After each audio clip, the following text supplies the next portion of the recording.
again, I think it's important to talk about those things No, for the students. Thank you. Jaime was just sharing that they always have a hard time, estimating how much time to give students to complete each assignment. So I'm glad that you went into detail, and hopefully Jaime is making his students work in groups, because I do believe that leads to better stories.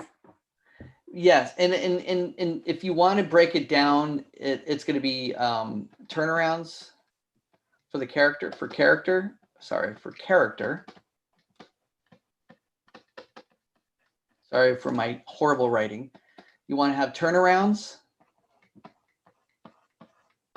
which is basically a front view of the character,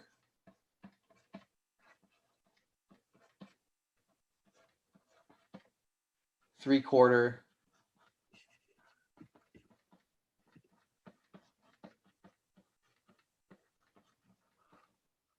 Eman is sharing with us that the importance of a group is very Eastern perspective and can be seen in Japan's cultural principles in many aspects.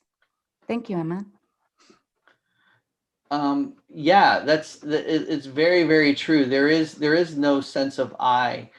I think in that culture as well. It's definitely a group of a collaborative. I think that's one of the things I do like about a lot of the studio culture that they do there. So, and then of course a back view. I really like the back view you did for Tyson or Macaulay, yeah, and his butt looks cute in that suit. It looks edible almost. He looks like a turkey. Well, instead of for Easter, we'll have chocolate covered macaw from Macaulay, instead of a chocolate rabbit. You want to have your expressions, of course. Each one of these, give them. You know what? I would say if one person's doing one of these and you're dividing and conquering, have someone do. This might take them a week to do this. I mean, I can rough it out a lot faster, but that's me. Like, I look at what I do and then I think, well, what is reasonable? Like, I animated a 9-second scene, 84 drawings, about 180 frames, or 190 frames, and I did it in 2.5, 3 hours. I literally have it right next to me here. That I animated an armadillo, traditionally on paper, straight ahead. But I also planned out the shot and showed people how to do that. Now, I don't expect, somebody asked me the question last night, well, how long do you think that would take someone else? Now, what I just did there might take someone literally, if under production, and let's say I wanted to turn that in, they would give you a week to 2 weeks to rough it out in actual production if it was traditionally animated at Disney. So there's that parameter. Now, what I can rough out in 3 hours might take someone a week to do. It's all variable. I mean, there are a lot of talented artists out there, and it's not about speed, it's about quality. What is the final output? So you want to gauge yourself in terms of that. So I think a week to do a turnaround is probably reasonable. A week to do expressions and poses, because you're having more fun. This is more technical. The turnaround is more technical, and the size comparison, which is what you're going to do. You're going to do a size comparison based on your turnarounds of each character.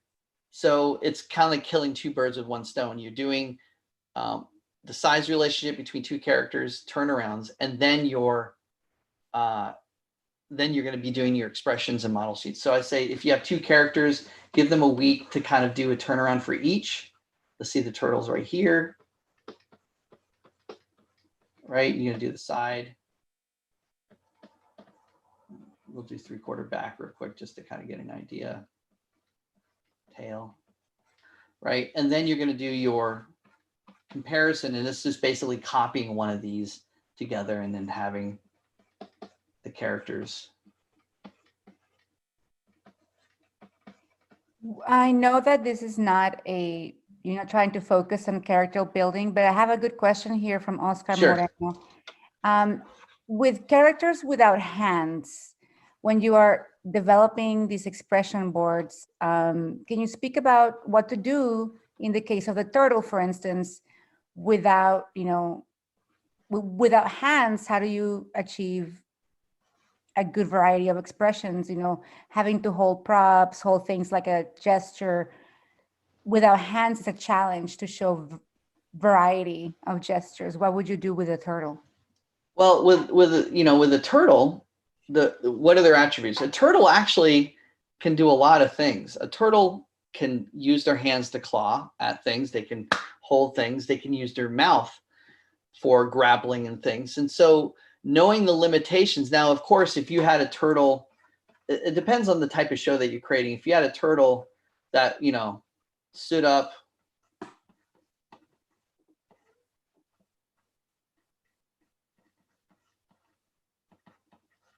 and then, had a hand like this,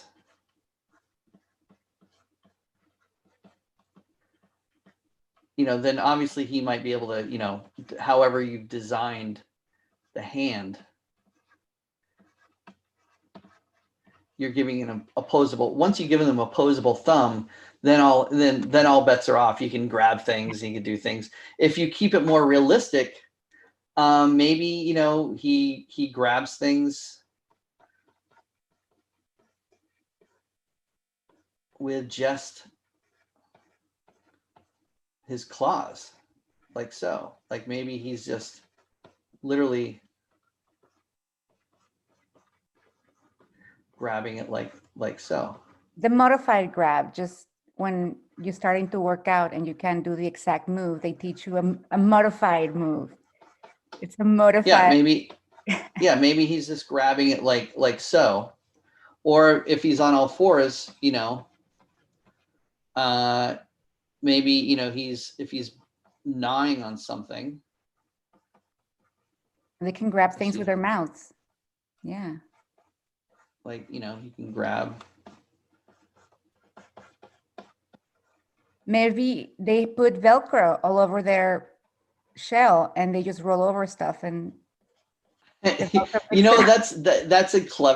thinking outside the box. That's all storytelling. That's all part of the storytelling aspect, especially when you're doing a silent film. Everything's visual gags, visual expressions, visual things that are clearly pantomiming. That's why I'm saying looking at silent films are important. We talk about it all the time. When I learned the Disney way of animating, which is what I did when I left art school, that's what we live by. It's not a cliche. It's beneficial. There's a reason why. And that's also why I'm going to lead into the bouncing ball and the flour sack, because everyone always says, why do we need to do that? This is boring. This is lame. Not if you put story to it. Story adds a whole new level to anything that might be mundane and boring. And when you got the challenge like him, where he doesn't have opposable thumb, but he's trying to hold something in place, who's to say that he couldn't hold it like so? Let me make sure that I've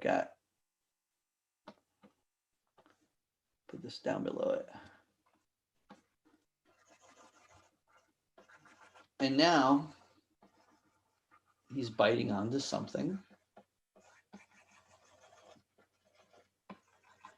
Interesting. And we're using the limitations that we've applied to the story. Again, everything goes back to story. What dictates the story? The rules of engagement, the rules of storytelling is all depending on what you set in place for the character. So the character is always going to be, there's a really good example, and I forget Chuck Jones, when he had the artist drawing. Do you guys ever remember that short where the artist is drawing Daffy Duck and then he starts to change Daffy Duck's appearance, and he's erasing it, and the Daffy Duck says, "Hey, stop doing that."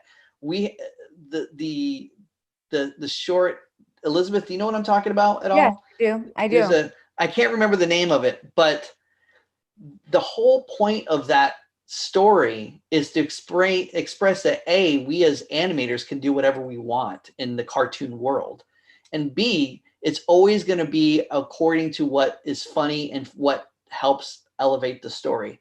Now, him doing all these little bits was elevating little story gag moments for him, but it's giving you the rules. The story sets the rules for the characters, and whatever happens within the story, that's what you do with the character.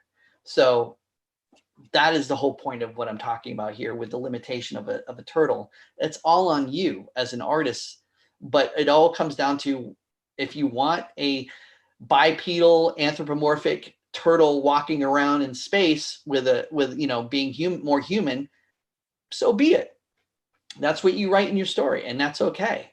If you decide that you want, like I did, a more realistic character that is a real turtle, but is more he has a personality because we've kind of humanized them in a way. Well, all animals have personalities. Then I limit myself to how he does things. So I have to think creatively as a visual storyteller, what situations I'm going to put him in to make him funny. Like how do we make him afraid of being in a shell? We talked about this last week. How, does he sleep, does he sleep with his head out? Because a lot of times turtles like to go in their shells and fall asleep. Or he's never in his shell. Like if he gets, maybe we put him in a visual gag where a scary situation happens and he doesn't want to go into a shell, but so he's doing everything to avoid that. That's a tricky part. That's a challenging. I think that's even harder to do than illustrating the point of the bird not wanting to fly. I think we could easily do a lot of visual gags that illustrate that point than as opposed to the turtle that doesn't want to go in his shell because he's claustrophobic. But that gives you a story challenge to figure out what you can do with this character. So they're telling us that the short you were mentioning, Selena, Oscar, and Marco say it's called Duck Amak. Oh, Duck Amak. Yep, Duck Amak. Duck Amak is brilliant. Yes. Duck Amak is really, really cool. So, like I said, we can, maybe the shell of the turtle has a lot of scars because the turtle has been trying to get rid of it. That she's jumped off cliffs and stuff, trying to break her shell. Well, I can guarantee you, if Pamela was listening in, she would probably have about 5 or 6 different ideas to share. I know. Well, Pamela, where are you? But I think I would just show a super, like, when you're learning to drive, that your first car is full of, scratches and its original shape is all gone. I think we should have like a very misshaped shell because she hates her shell. She's hitting it all over. That's what I think. Okay. I don't know. No, I think all that stuff's great. So getting back to the context of what we're trying to teach here today is when you do turnarounds, give it yourself, this is going back to the teacher, give about a week. When you're doing expressions and poses for the character, give that another week. So again, a week for each portion of this particular assignment that you want to do for poses and expressions. So 1 week. And excuse me, because when I get into concepts, I quickly draw stuff down to kind of visualize and so you understand a little bit better.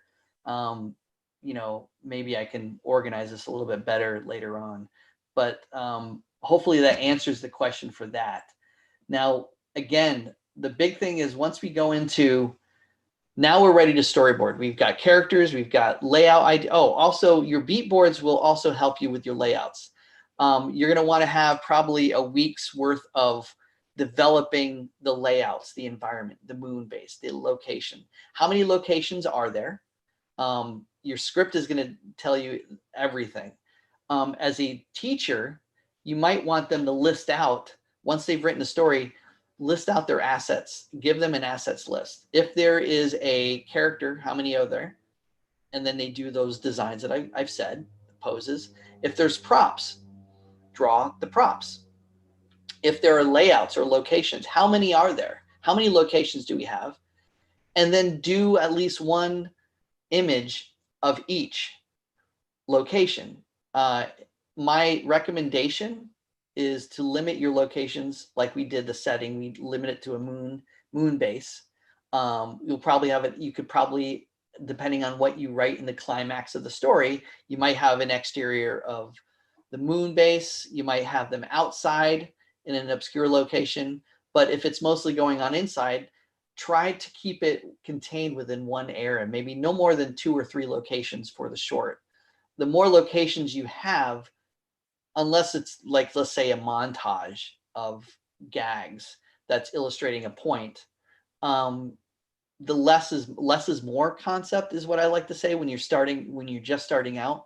Keeping it simple. Once we have the KISS method. Someone said, keep it simple, silly. I would say keep it simple, stupid. That's my brother. We would say that to each other. But keeping it simple, silly is a more of a politically correct way of saying, don't overcomplicate yourself. Really, really try to keep it minimal.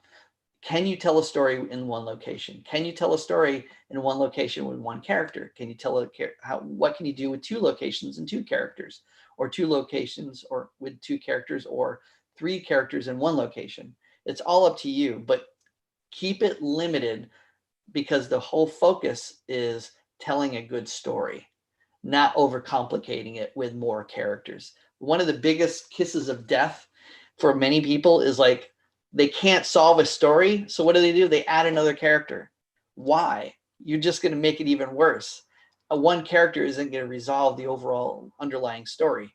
So it's important to kind of keep those things in mind. So when you want to start storyboarding, the first thing you're going to do is you're going to have your script, you're going to have your expressions, and you're going to have your model sheet or your viewports. And now the first thing you're going to do is, and your location layouts, you're going to start thumbnailing. Now, I have a good example of this where, if you want to, if I have time today, I'm going to go into a live stream where I'm going to be developing ARC. I didn't do it last week because we went over longer the last time before, but I'm developing an ongoing series on my own independently, and I'm going through the process of thumbnailing. This is the first phase, and because I'm doing it live, it's taking a while to do it, because I am literally not doing it any other time but during my live streams. So I'm going through every section of my script, and I'm thumbnailing out each section. Now, I'm going to backtrack one little thing. The thumbnailing portion of this is like beat boards, but you're keeping it simple. So if we're saying, I like to break them up into little thumbnails like this. And I literally might have a little, this character comes in and he's looking over at maybe the Macaulay.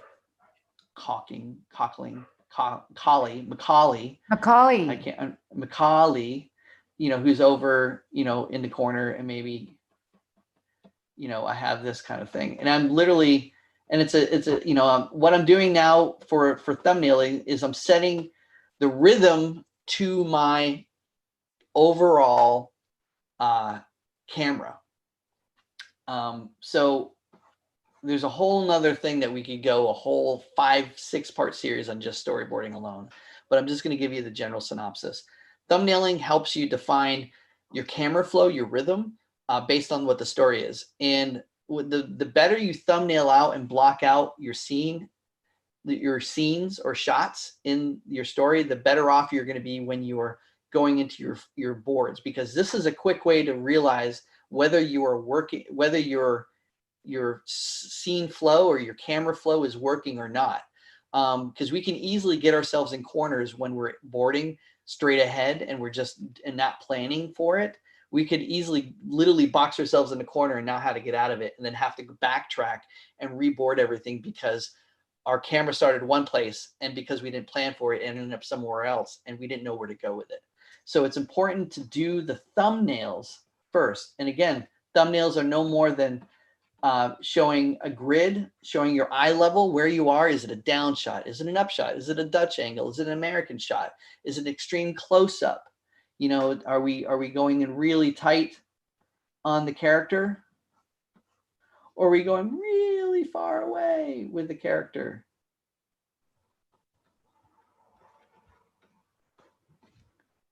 You know, this is, you know, a close up. This is a wide shot or a medium. You know, this is a wide. This could be maybe a little bit of. But I'm thumbnailing. The idea is you're thumbnailing out, and very simple. You see how quickly I drew these? It's the silhouettes are there, the staging is there, where they are in conjunction with one another, the spatial references, all of that is mapped out in a very simple format. When I do a layout, or if there's an object behind them and I want to show that there's a perspective, I will indicate my perspective lines in here just to kind of illustrate where they are and how they look and what angle we're going at. Like so. If it's an upshot, I might do a quick grid like this, and I might have the character. Let's say the character, the guy is floating, and we have the other character kind of looking up at him. Travis, I think I have a story. I have it. I just imagined it. The turtle she's done with her turtle life. She doesn't want to have the shell. She's going to jump off the cliff, right? But also, well, I don't know about the jumping off the cliff because we're in the moon, so she can't really fall. But this turtle is done with life, and there's going to be a point in the story where she's falling, and Tyson or Macaulay is going to have to take off his suit to fly and rescue her. He's going to have to face his fear to rescue this turtle falling, because Laurel just told me that shell. So you figured out the So you figured out the climax. Turtle. Yes, I think so. I think that the climax is for this turtle, Tyson is going to have to face his fear and fly for her. But the moon setting is in the way, because you can't really fly in the moon, can you? Well, there's again, the middle part, the building of the story is going to be your challenge. If you figure out your ending and your beginning and you have the right theme, the middle part is always going to be the hardest thing to figure out. And this is where the team effort comes in, because bouncing ideas like we're doing now is exactly the whole point of this exercise and what I'm trying to teach. And how important this part of this story building is. Excuse me. So I love that idea, by the way, Elizabeth. I think it's great. And I think we should roll with something with that. But again, thumbnailing is key and crucial. Keeping it simple, no more than stick figures, as long as the silhouettes are clear and what they are. And the only way you can get to the thumbnails is by having practice drawing the characters in their model sheets. Once you've gotten comfortable, I call it, you want to try to find a shorthand to drawing your developed model sheets. You can have rough model sheets for storyboards, and that's it. You don't have to have the final polished clean lines, because you're just wanting to get clear silhouettes, clear size comparison, so that you can use the shape language in your boards. And then you're going to find the short form to your characters for boarding purposes. And again, thumbnailing is simple. You can use a simple tone, just a light gray, medium gray, to kind of pop the characters in and out, using the grids to kind of show the angle. If it's let's say a Dutch angle is is, you know, a tilted camera. You see a lot of it in action shots. You know, a lot of anime does this, where the character, you know, the character is running towards camera.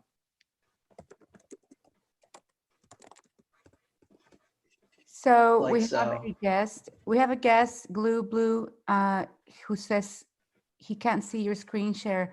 Glue, please make sure you're not pinning Travis's camera view, because then you're only gonna see him. We You're only are going to see me. yes, he's sharing his screen, so make sure that you're not pinning his his face, because then you won't see his screen. And Yes. since you're talking about thumbnailing, I have a question from Jay Seltman. How do you go Okay. about designing composition your thumbnails? I find I get overwhelmed quickly by making the composition good and relevant to the plot. Composition in thumbnails. Composition and thumbnails. Well, I mean, again, what I'm doing now. So, okay, let's take it back a couple of steps. You have a script. For instance, you have the story on nuts. The first thing you want to do is break, before you do your thumbnails, break, and this is something I skipped over, break your thumbnail or your outline into sections that would be considered sequences, little chunks that you can easily manage and break apart, that you can board each section, and do it in random. Like, we break our scripts into sequences, and there may be many hundreds of sequences within a feature film. There may be 20 sequences or 10 sequences in a short film. In this one, there might be just 8, you know, sequences. For the premise, it might break it up. I always like to, if a story event changes, then it breaks into a new sequence. If an emotional beat changes, it could, or a location shot changes, that could be an indication of a new sequence to break it apart for a new set of boards. But there's also the hookup portions too, right? That sequence that you've broken up, that you might board out, needs to hook into the next sequence. So you need to make sure that there's a nice hookup, whether it's a cross dissolve or a cut in action into the next sequence. You need to resolve that and make sure that that's clear. Once you've broken those down in numerical order, your sections, that's when you can start thumbnailing out each section one at a time. Like I said, when you do your beat boards, you're beat boarding out each story outline, each beat. Now, with those story outline beats, the story beats that you have, you can start thumbnailing each section out. And really, typically, you have establishing shots, establish the overall view. One of the things that's going to help you managing how you thumbnail out your scene is going to be the next phase. And it kind of happens simultaneously with your thumbnails. And it's called camera. Let me see, sorry, going down a little bit. Camera mapping. If you're having, once you've blocked out your sequences in your script and you've designated each one, and now you're going to start thumbnailing. If it's a new location or any location, camera mapping is going to be the key. Teach the students to look at the location. If, let's say, it's a moon base, you know, maybe the moon base exterior, you know, looks like this. And this is circle, you know,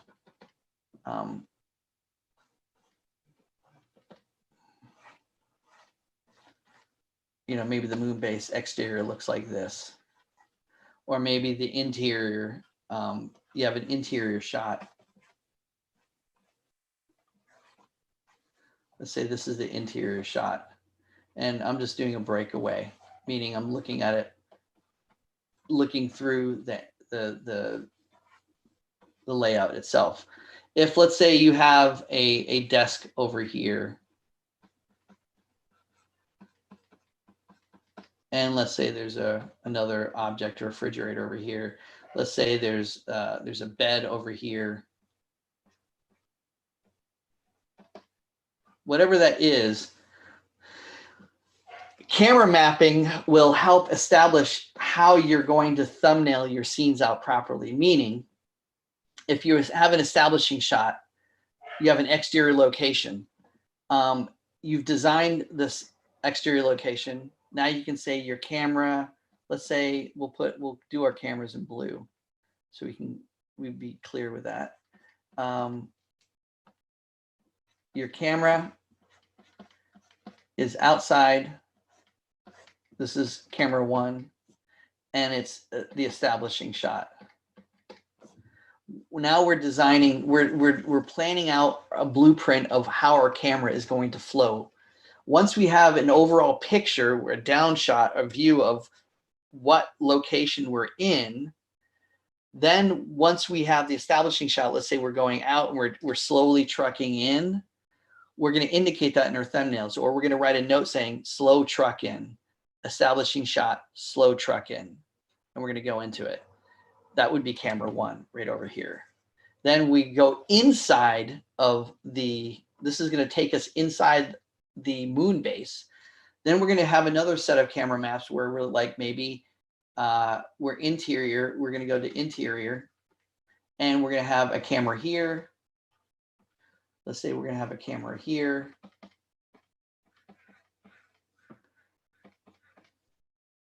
And depending on where our characters are, let's say in this situation, the character,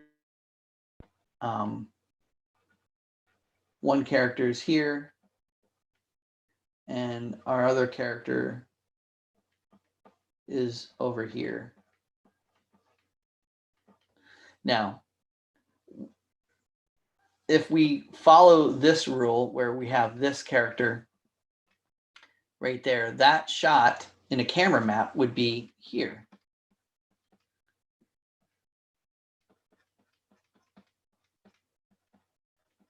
Let's say this is camera 1. All right, and we're getting this angle. Let's say we've mapped this out. We're going, okay, I want to start my camera here because we're having this character flow in, come in.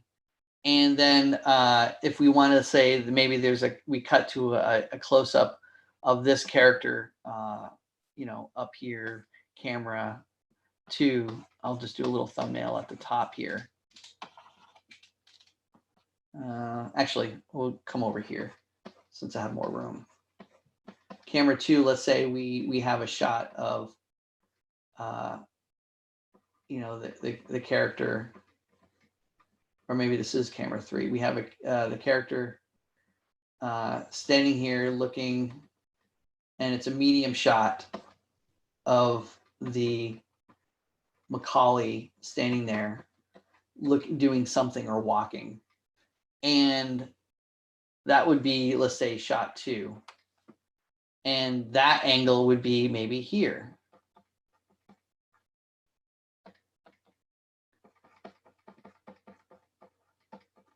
And then we cut to then a close-up shot of the character. Maybe he's going to sneak up on him and he's getting all like excited. And so maybe once we cut to a shot of him where we're not seeing where this character is, then maybe we go to camera 3, which could be right here.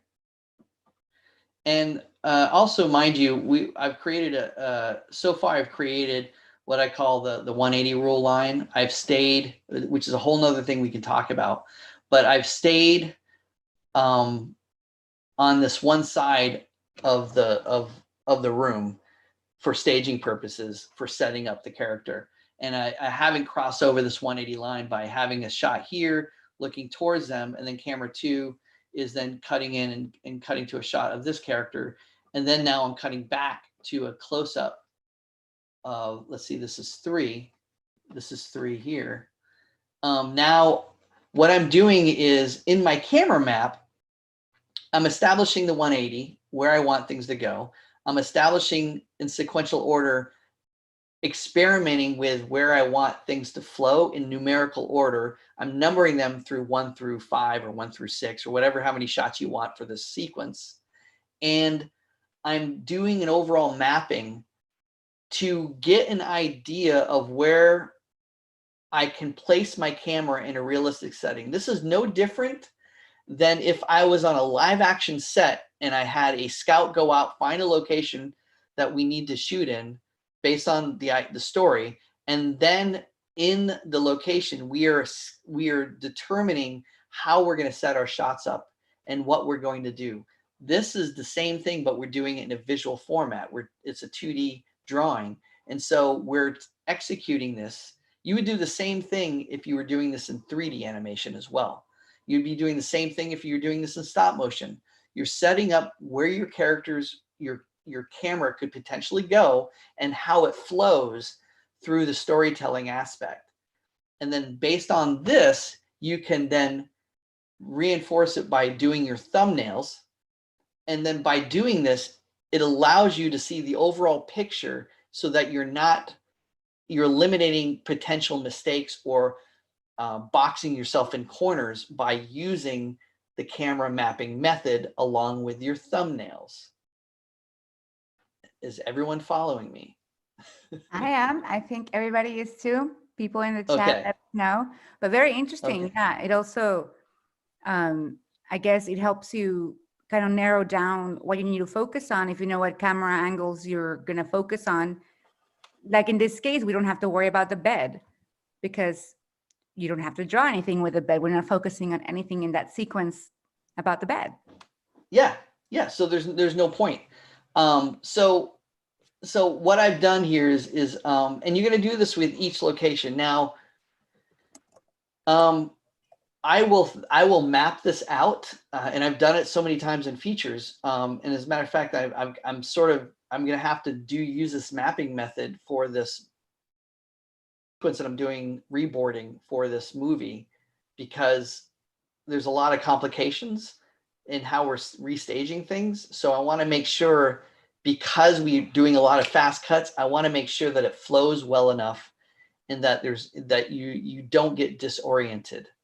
You don't want to disorient the audience. You want your camera to have a nice rhythm and flow to it. If there's tension in the story, the challenge would be, how do you show that tension in your camera? Extreme close-ups. That's where understanding and studying camera shots and the variety of shots you could potentially use within a camera, and the combinations of choices. There's X amount of shots you could do, and then there's X amount of locations and lighting and drama, tone. All of those things play a role in how you want something to come across. If you have an extreme close-up, like me looking at the camera like this, depending on how I'm lit or how my expression is, will determine, what mood I'm potentially trying to illustrate within that shot. If I'm like this, hi, I'm excited, or I'm like this, and it's a shot, then that I'm in the same medium shot, that, with the expression, I am scared. Now, if I had more of a dramatic light on me with that, would that elevate the intensity of that moment? Or if I have, all dark shadows, or if it's more somber colors, all of those things are going to kind of play into what you want to illustrate in your short story. So once you've done your camera mapping and your thumbnailing, and you've thumbnailed everything out, the next thing you're going to do is you're going to go into your first set of rough boards. And so rough boards is going to be your next phase.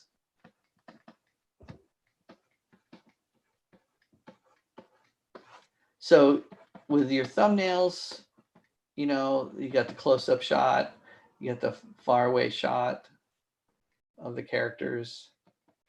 You've got, the two characters interacting with one another. Say 1, 2, 3, and you've got your camera mapping of the room. And you've got your camera setups. 1, 2, with your characters in there. So you've got camera mapping.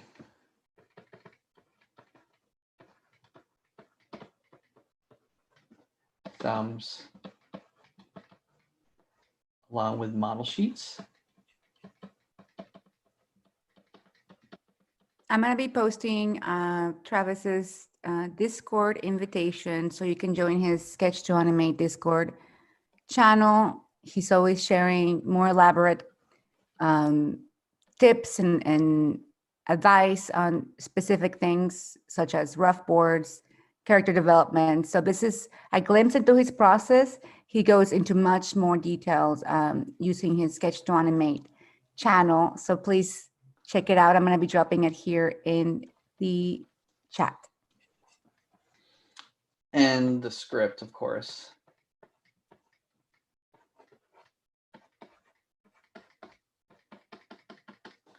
These are the elements, the components. Oh, and your beat boards.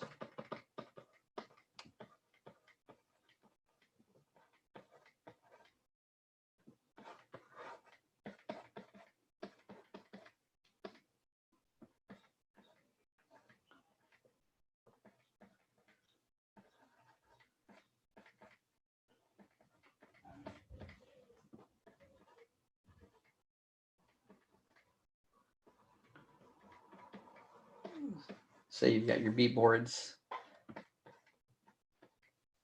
right? This whole group is what you need in order to get to start your rough boards.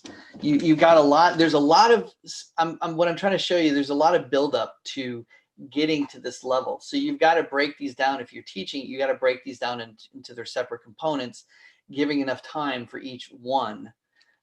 So there's enough. But the most important thing I always say, and I got some negative feedback one time because they said, we didn't get into the animation enough, or we didn't get enough boards. We spent. I said, well, my argument to them was, we needed to make the story better. You don't want to jump too far ahead of yourself. And so that's part of the commitment. Like once you get into past a threshold of like being non-committal to a script, you got to have to lock it down at some point and then move on to the next thing. So story is always going to be the most important thing when developing anything that you have in this process. And because it's animation, we have that ability to rework stuff as much as we need. And, you know, case in point, I'm working on a film that I was working on 5 months ago, and they brought me back because they're into production and they've got about 10% of the story that they need to fix, and they needed some fixing even after they boarded it like 5 or 6 times, because they're always massaging and improving storytelling and things that aren't working. The beauty of animation, we can see it ahead of time as it's being built. So it's not like live action where we're shooting and hoping that everything's going to work in a tutorial and that we don't have to go back and spend more money on pickups somewhere else. Here, it's easy to kind of go back and forth and easily change something out and bring something back in through storyboarding. So these, again, are the collective things that you're going to need. Thumbnails, your thumbs, your model sheets, your camera mapping, along with your script and your beat boards, and you're ready to finally rough out your short film. And you're going to rough it out in sections.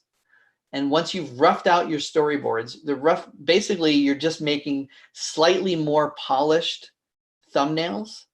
And your thumbnails might actually be good enough to where they could be your pose thumbs.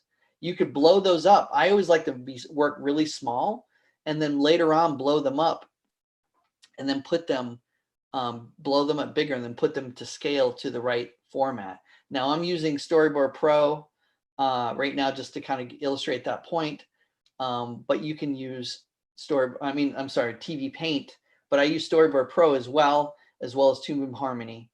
I know other people actually use Clip Studio and Rough Animator, and there's others.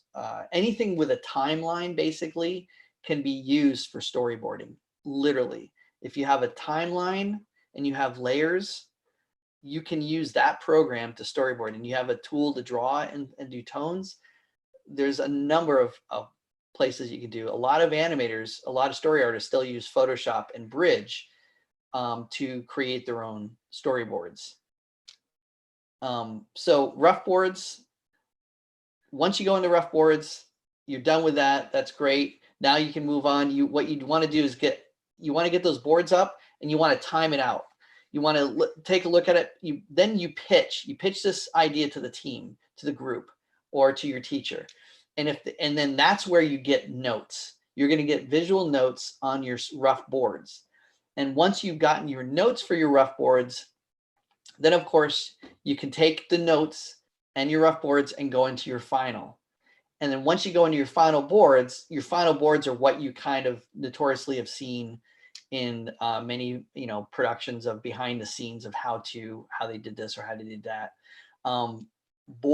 Refining final boards can vary. It can be as clean as like Family Guy, where everything has to be on model, or Disenchantment.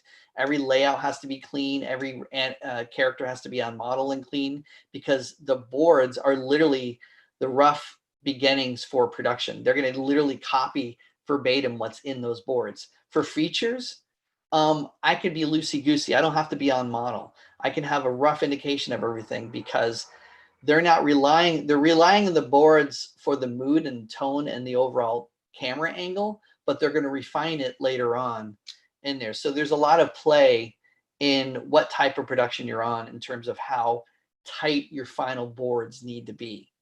I always err on the caution of being slightly tighter, finding a loose, tight vibe, so that when you go into the real production, you're not going to be shocked by how detailed you have to be when you go on a show like Big Mouth or a show like Disenchantment. Then versus if you go to a show like I'm on with Super Pets, you're going to have a whole variety of styles that are with artists that are going to be different from one another. When you're on a show like Disenchantment, you kind of have to draw according to the model sheet. So even though you might have a different style of another story artist, you all tend to have to draw alike. It becomes more of a cleanup thing for that type of pipeline production. So, makes sense so far? I think so. It makes sense to me. And okay. I am not an experienced animator, but we have a few here in the chat, so I hope it's making sense to all of you. Yes, you have a few experienced animators in the room? I think so. I mean, they are taking notes and asking really poignant questions, so they appear to be as experienced animators, or at least very advanced teachers. Jay Seltman here is asking, for short films, do you work at a frame rate higher than 30 frames per second? No, I don't. I know Glenn Keane has done, a couple of short films where he did it, with Google. I think he did something, film idea that was like 60 frames per second. Typically 24 to 30 is going to be your go-to. 24, 25 frames, and then 30 frames per second is the typical area that I live in. I've been lately doing things at 30 frames per second and finding that fun, because I can do a lot more in-betweens and drawings to kind of get fluidity in there, as opposed to 24 frames per second. Now, some TV shows are at 12 frames per second, depending on how posy, like Hanna-Barbera. It's a lot of moving holds with talking heads and blinking eyes, with limited angles in which the character can turn. They pop into one another. So you can have 12 frames per second to 24 frames per second to 30 frames per second. So hopefully that answers that question. I'm going to move forward now, since we're limited on time, and I want to jump into, let's say now we've finalized our boards, and we want to dive in to do a shot or a scene. And I'm going to give you a couple of examples. And now this is going into taking you out of the story and then taking you into the next phase of production. Once something goes into production, the thing that you're going to be doing is you're going to be doing animation, and you're going to be doing layouts and effects and all of these different things. So these storyboards are going to be sent to an artist or someone yourself. If you're going to do it yourself, you're going to break these boards into shots. They're separate scenes. And actually, I'll fast forward. I'll rewind just a little bit. Once you have your final boards, the thing you need to have is an animatic, which is you're going to edit and time those boards out to the length in which you feel is comfortable for this short film.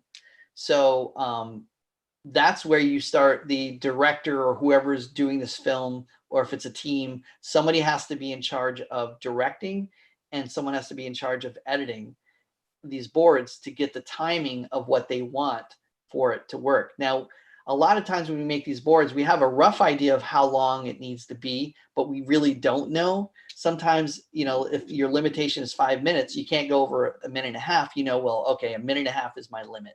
So I have to board accordingly. I have to structure my story accordingly.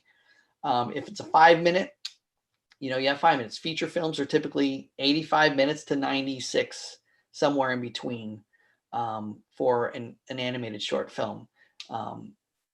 Why that is just, it seems to be a comfortable length to tell an overall story and story arc when it's a big picture idea. If you look at any of the feature films, live action can run longer. You can have 2.5 hour epic films. But when you look at animation, typically a lot of that comes down to money and budget too. So you're going to be limited on your time. It's going to be very rare to see a very long animated film as opposed to like a long live action film that you might see in a lot of cases.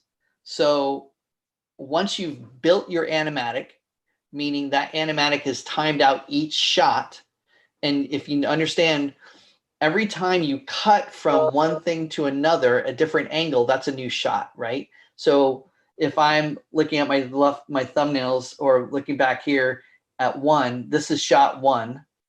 And then my next shot is shot 3. Those camera changes are my different camera shots. So those will be their own contained scenes that will be animated and going into production. So what we're going to talk about now is animating. This is going to lead us right into animation. I'm going to be skipping over a bunch of stuff because we don't have time for that.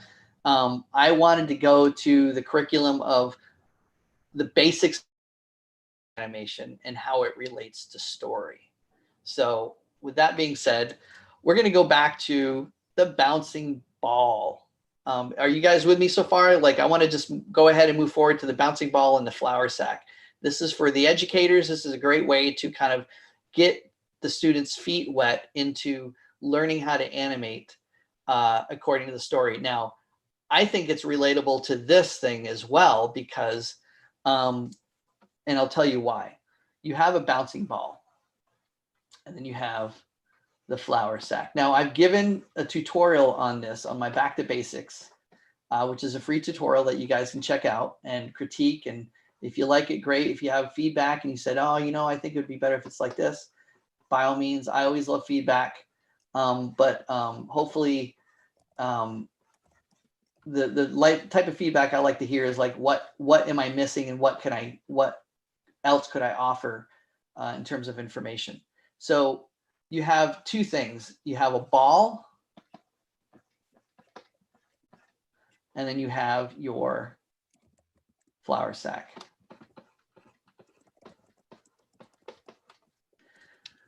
And then we always give the exercise. I did this at Disney when I first started.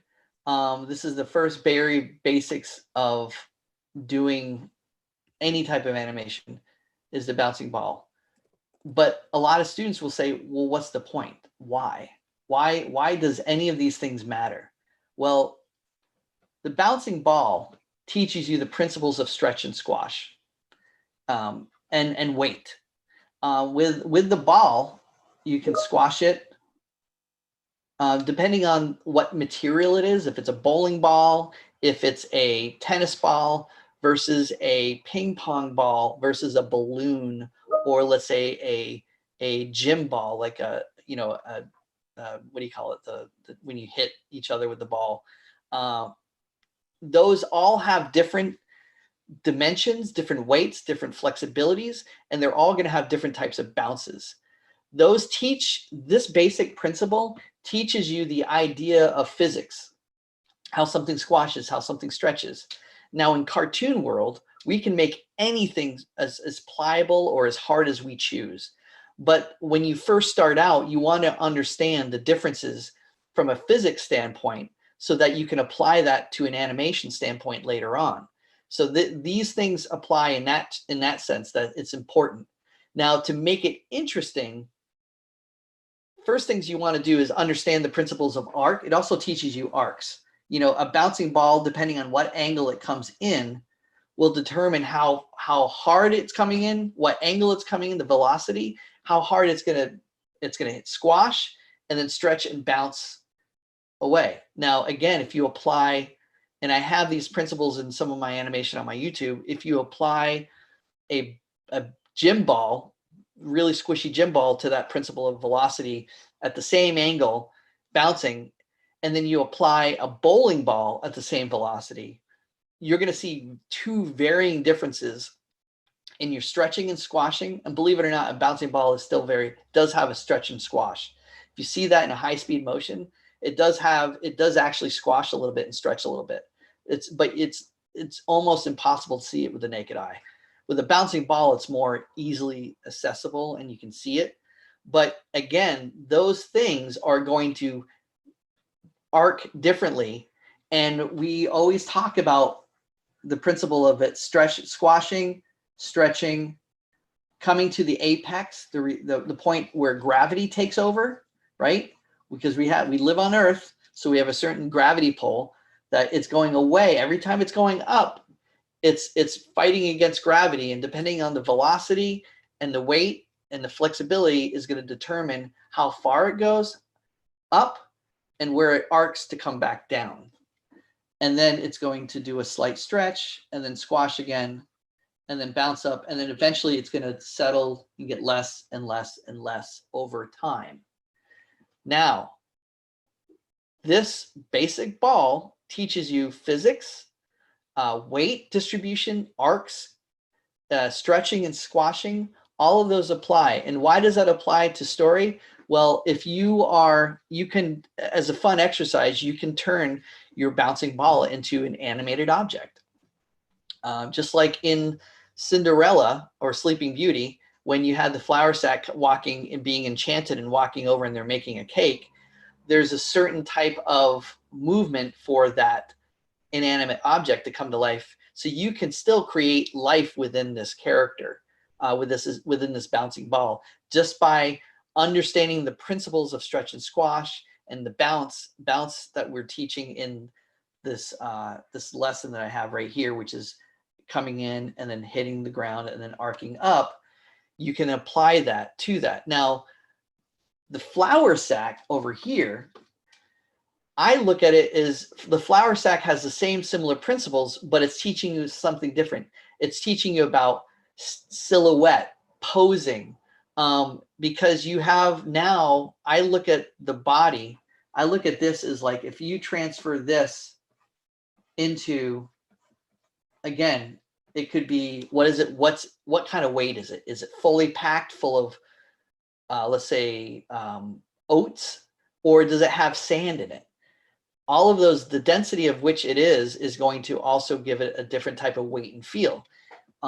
You can have a lot of fun with developing and creating your own little story to this particular thing. You can do it, it teaches you a twist. If the character is twisting from one section to another, and it's twisting that way, it teaches you how to twist things properly.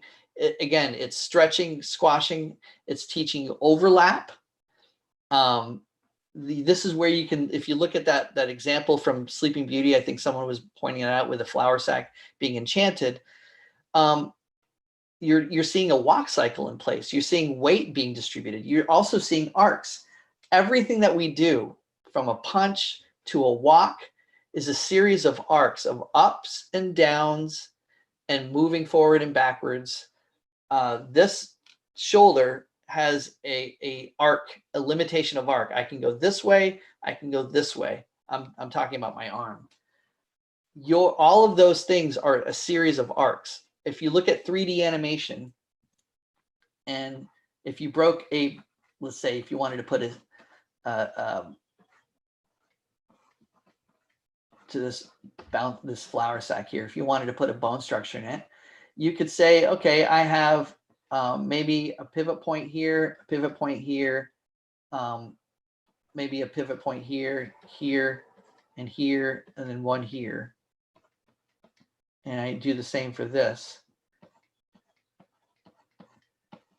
These are my bone structures underneath. Now I'm giving myself a point of where things are moving. If I wanted to, let's say, have this character go this way and then down this way, and then put this foot up like this. Do you see what's going on here? It looks like almost like a human. Yeah. I am actually just applying the flour sack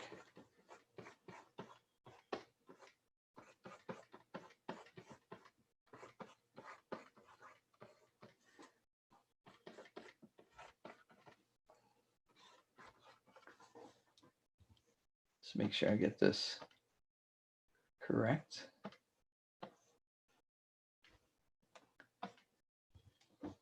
I'm just showing you different ways to look at the concept of what a flour sack does.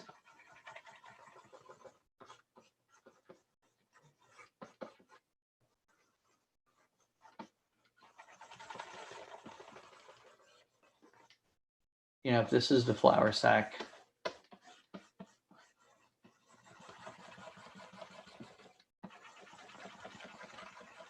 in a 2D sense, I'm still imagining a structure to the character, even if it's not, it doesn't have a bone in it.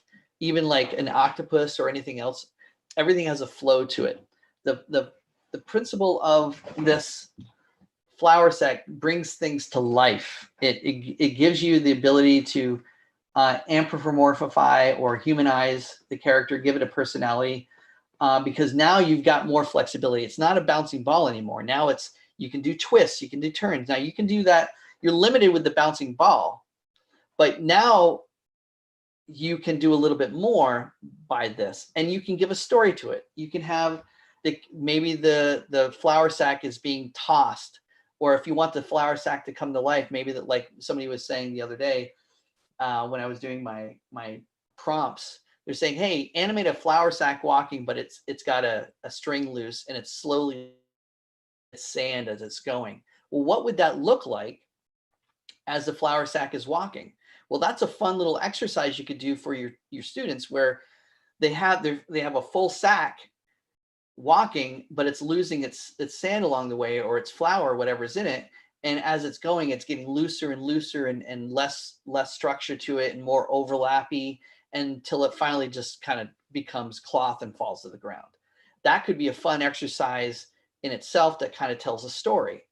Now, the best example I give to anyone else, like, why does the flour sack and the ball really matter together? Those two principles are the building blocks for any character. You know, the best example I give, and I give it with a squirrel, and I'll show you the example here. Let's see, I will do next drawing. I'll go up and we'll draw a flour sack, just in terms of a visual reference.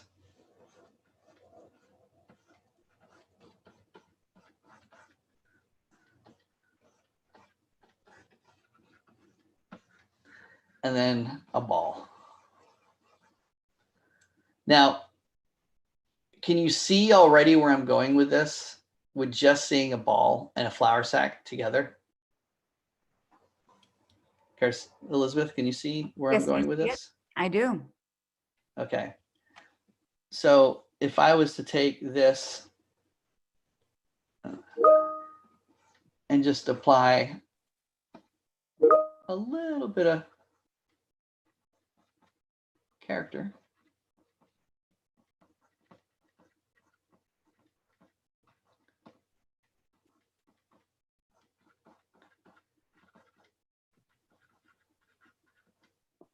Bristol is saying that reminds me of drunk Baymax from Big Hero 6, low battery. I haven't seen Hero 6. I should check it out. Oh, you haven't seen it? No. Big Hero? Mm-mm. Oh, it's great. It's a great film. You Yeah, should a lot of definitely see friends that. have recommended it's supposed to be right up my alley, and I haven't checked it out.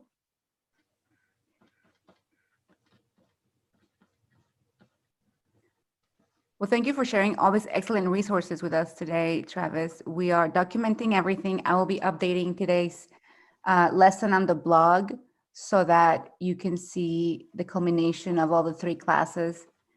Travis's goal really was to walk us through, the very basics of animation today. He said 2 hours. I don't know that you're gonna have it in you to do some animation demo. What time is it right now? Oh, it's 1:50. Now we can go over a little bit more. Everyone just have. I can go on my time when it comes to the developing the story. It's my live stream. If I go a little late, I'll go a little late. But I want to make sure that you guys are okay with me just going a little bit longer. I'm okay. I want you to be Okay. very pleased with your series, and we have students here who are really enjoying it. So I definitely want you to continue if you feel like it. So, again, okay, that sounds awesome. I will get a couple of points across here.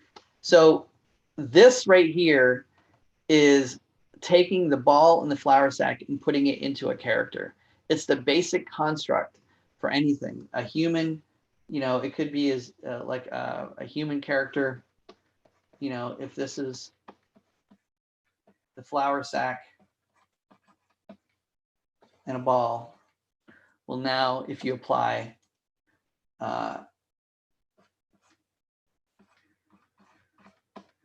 character to it, human,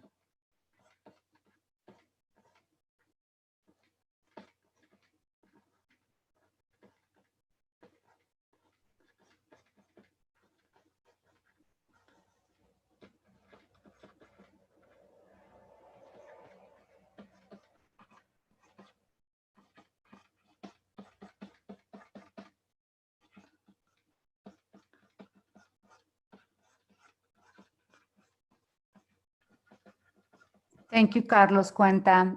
He's from Spain, so he's going to have to leave and continue enjoying this later on YouTube. For those of you who have to leave for whatever reason, we will be uploading this class right after this on YouTube so that you can enjoy it for later viewing. We have all 3 episodes there, so you can start from the beginning. But we're loving it, and we're getting really good feedback here, Travis. So, oh, that's great. That's awesome.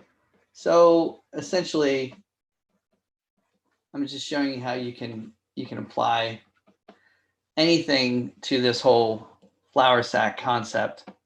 Let me do this. Change this real quick.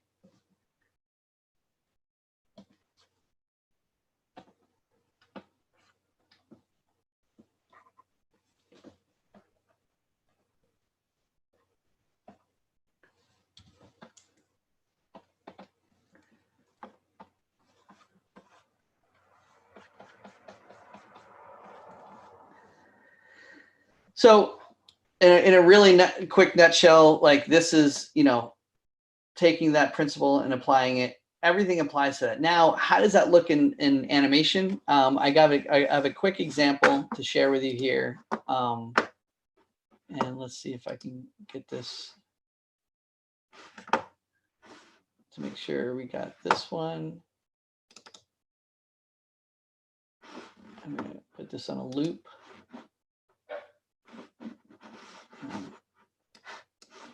The next one. Wait, what, Travis? Is that a mouse I'm hearing? I'm hearing a mouse, Travis. Right just now? Or yes, right now? I heard the mouse click and my heart stopped. You know how I feel about the mouse? You mean a mouse? Yes, you're clicking in a mouse in a Wacom webinar. Stick to your pen. Oh, next to my pen? No, it's off to the right. Are you talking about you can hear my clicking of my mouse? I can click your mouse clicking, and yeah, oh wow, we're down with the mouse. We're down with the mouse. We don't like the mouse. All right, so So Yeah. here, look. Really lost Yeah, I my didn't. sarcasm, Bristol. He did not get Oh, it. wow. You know what it is? It's probably because my mic was too close. So this is an example of doing a bouncing ball exercise or flour sack exercise. Very simple. He bounces, he jumps across. This is one way you can apply overlap in design. Now, the best example, and I have a really good example of how this matters in one of my live streams, and I'll try to find the right live stream so that I can show it. But I also have it in Why Bouncing Ball Matters. The second one I have as an example that kind of gives you how it translates in animation to an actual character, like the squirrel, like I've just showed you. I'm going to go ahead and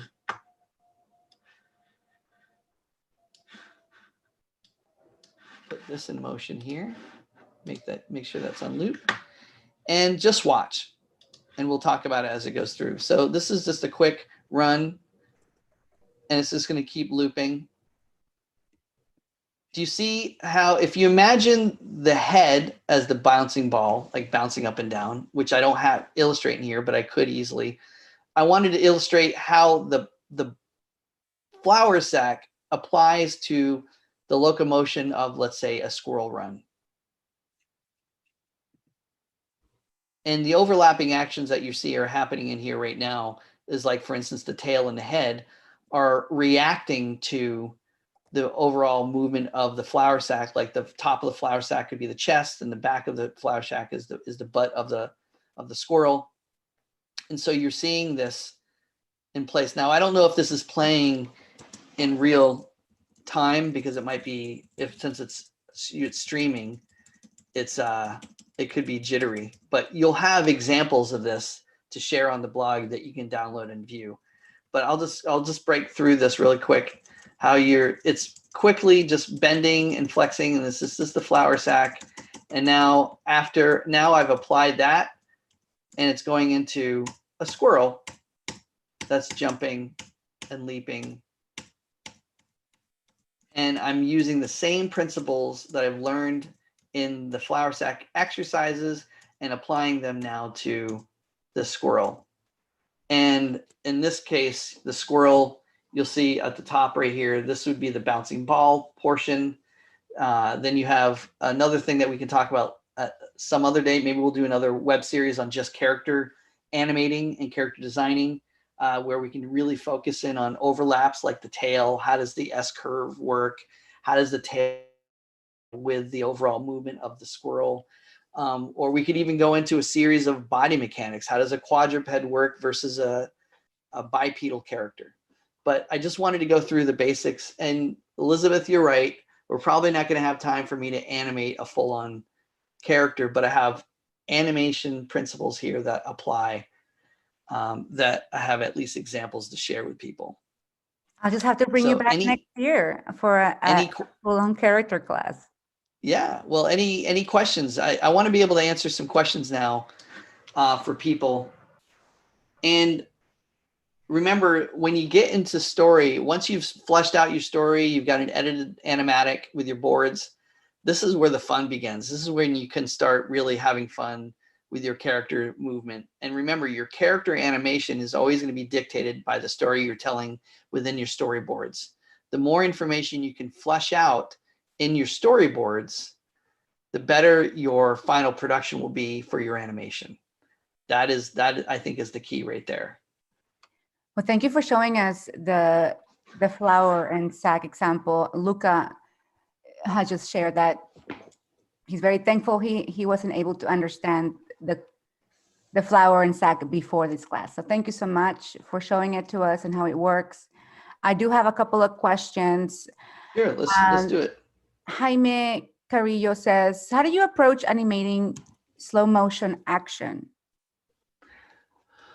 Well, you basically have to still use the same principles. If you're going at 24 frames per second, you know that if there's an action going, if I'm punching at this speed, then all you're doing really is you're adding more drawings in betweens in to kind of emulate that slow motion. Can you see me moving my fists very slowly? Yes.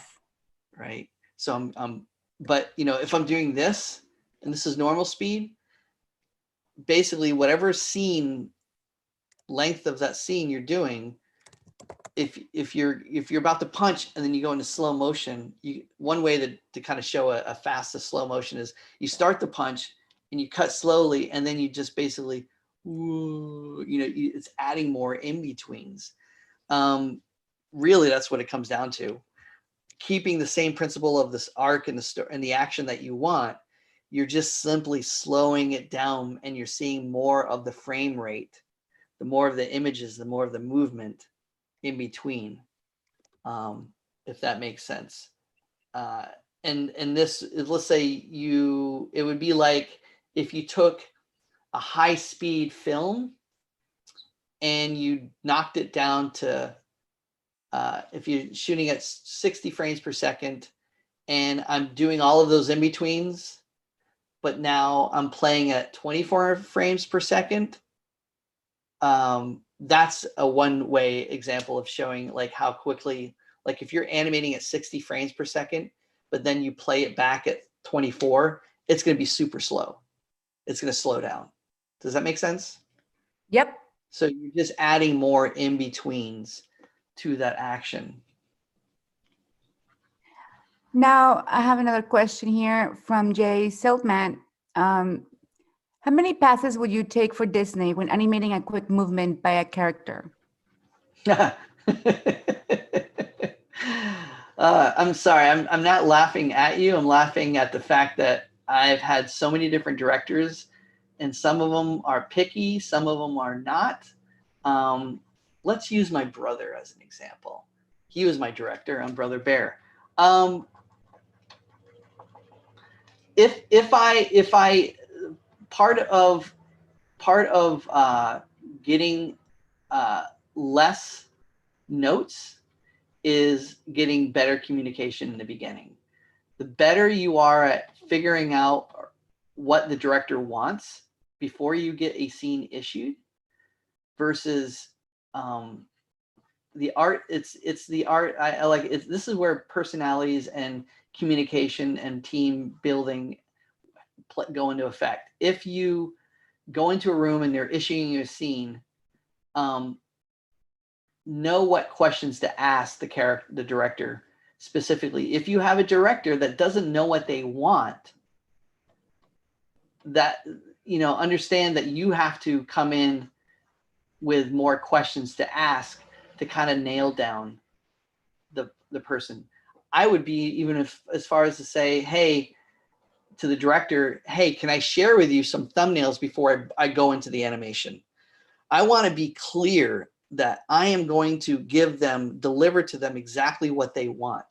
I get notes all the time, in my storyboards especially, but I also have a director that's picky.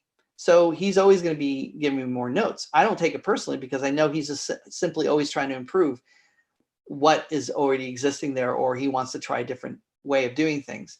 So one way to do it is ask clear questions in the beginning. If you don't have clear questions, ask if you could do a thumbnail pass and share with them before you go into what it is that you want. So if this character, let's say, is walking or jumping, I might, you know, do a series where I'm having the character standing right here, then he, you know, jumps up like so, and then, you know, maybe he's landing here, and I'm thumbnailing the scene out.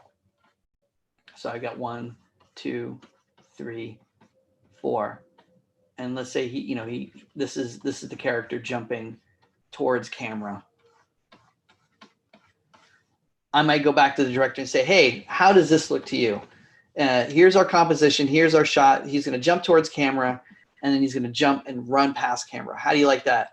The director might go, oh, you know, I like that, but maybe not. Maybe have him, you know, roll into the scene.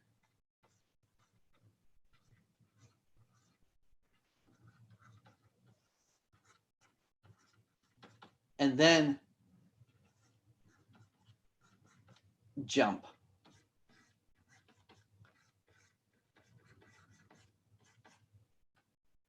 So, you know, maybe the character rolls into scene and then jumps up. What I'm doing here is simple and thumbnail-y as this gets. I'm establishing a direction, and I'm getting out of the director what exactly they want. What you don't want is to walk away clueless. And don't be afraid to ask questions. Go, I don't understand. Can you maybe help me explain better? Or if they say, I really don't know what I want, can you go thumbnail it out and maybe let's explore that? Believe me, the more engaging you are with the other person and asking the right questions, the better off you're going to be in getting the right thing that you want in the end. Now, you can give them exactly what you want and they still come back with notes. And don't fret, that's okay.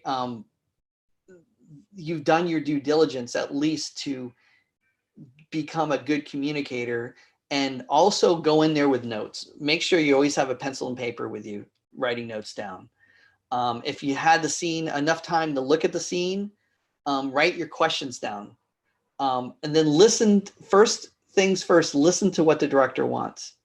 If you look at your list and he's answered some of those questions that you already had, great. If he hasn't, go, hey, I got a couple of questions to ask, A, B, and C. And then he'll go, no, I want this, I want that. Write them down. Again, if you want to have a thumbnail session, typically what we would do is I would then have the director issue me something. I would go back. I would typically have a supervisor. I would sit down with that supervisor and thumbnail my thing out with them, because a lot of times the supervisor might be in the same room with you at the same time. Let's say I'm working on Stitch. Alex Cooper-Schmidt's my supervisor, which he was, and Chris Sanders and Dean Dubois are issuing me a scene, or Chris is issuing me a scene, and Alex would be in the room as I'm getting the scene issued, because Alex also has the choice on what scenes I get because he's the supervisor. And then if there's any questions that are to be asked, I'll go back a lot of times with the supervisor and sit down with him and troubleshoot what needs to happen. And then we can go in and I can go off into the room with Aaron. It was very easy because I knew who he was and I kind of knew what he wanted. And at that point, this was the last film that we did for Florida. And I had already been working at the studio for 14 years. So everyone at that studio were like a well-oiled machine. We knew, we could anticipate what each other's thoughts were, what we were going to do. I think that's what made our studio so good, is because we had worked on so many films together.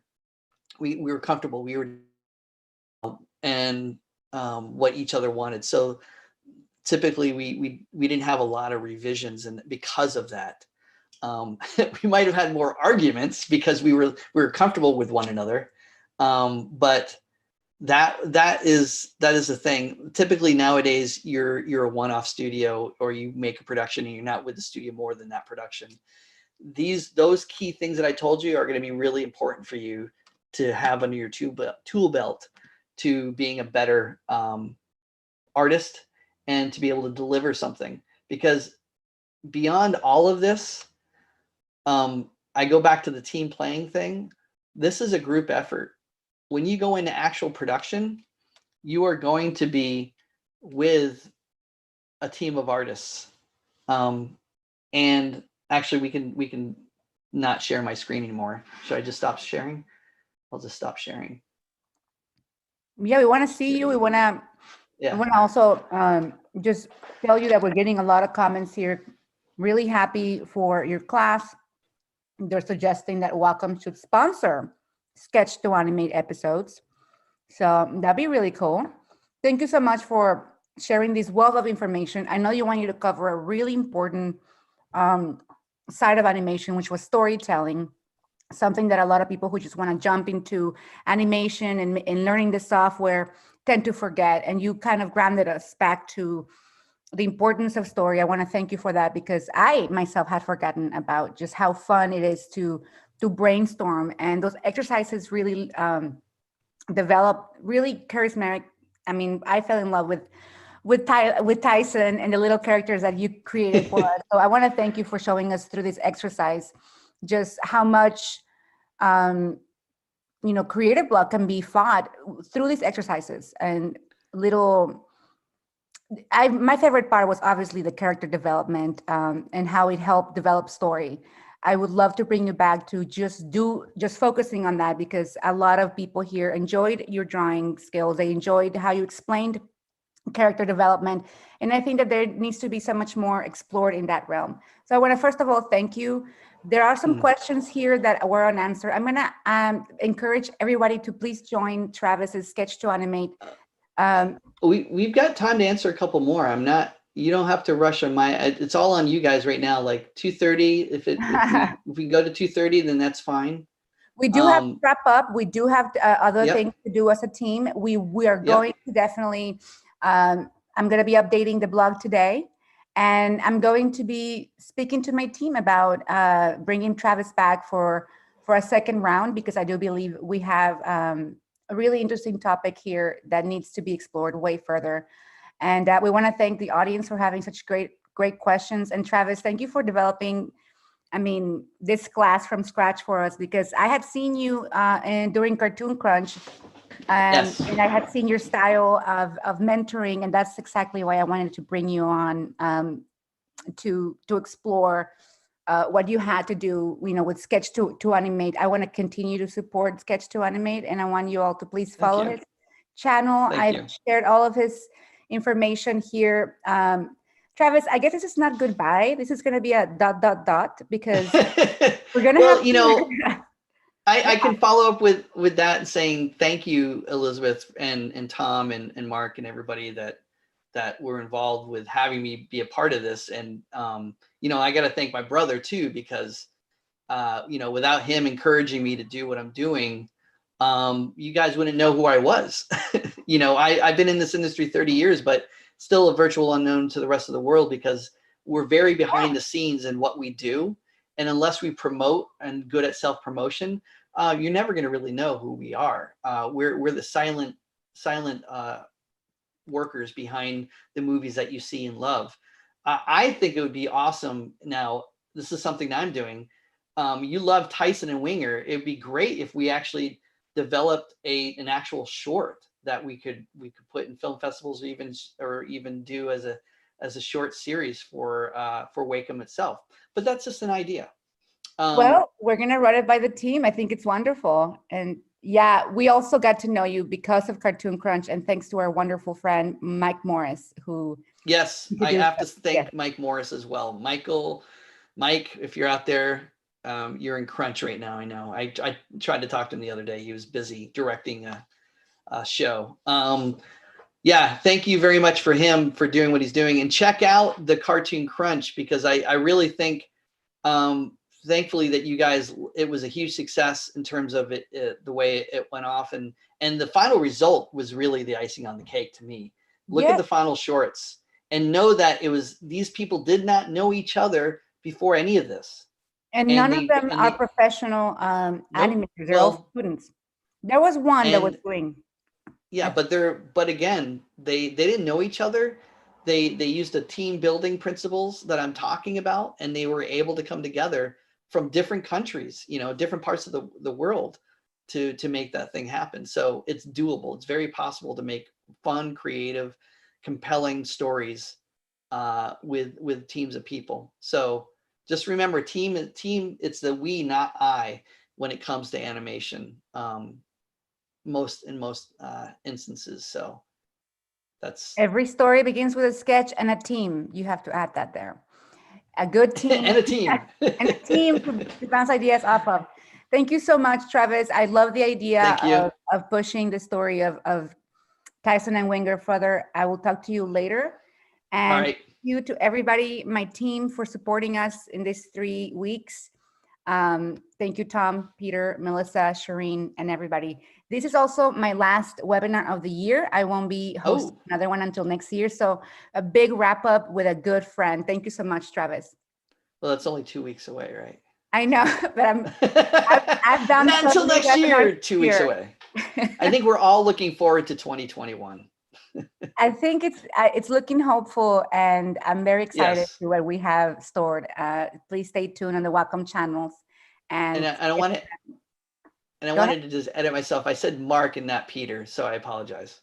It's Thank Peter. you. Yes, Yes. it is Peter, the amazing Peter. Yes. Yes. All Thank right, you, team. Peter. It is a All wrap. right. Thank you so much for joining us in this journey. Thank you, Travis. Merry holidays, everybody, too. Enjoy your time Yes. off. Be safe. It's a Take wrap. care. Take care. Bye. Thank you.